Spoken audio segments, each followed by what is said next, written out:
की अफगान तालिबान और फितनौल खवारिज के खिलाफ मौसर कार्रवाइयाँ जारी हैं। सिक्योरिटी ज़राए के मुताबिक पाक फ़ौज की बरवक्त कार्रवाई ने अफगान तालिबान और फितनौल खवारिज की दरअंदाजी की एक और कोशिश नाकाम बना दी।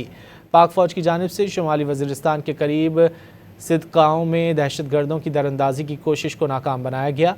अफगान तालिबान और फितनौल खवारिज को बिला इश्तियाल जहरियत के बाद हर महाज पर भरपूर पसपाई का सामना है। ऑपरेशन गज़ब लिल हक़ के तहत कार्रवाइयाँ तयशुदा अहदाफ के मुकम्मल हुसूल तक जारी रहेंगी।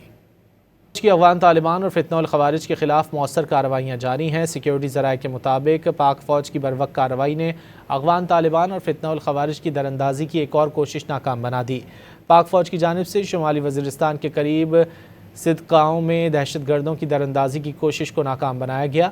अफगान तालिबान और फितनौल खवारिज को बिला इश्तियाल जहरियत के बाद हर महाज पर भरपूर पसपाई का सामना है।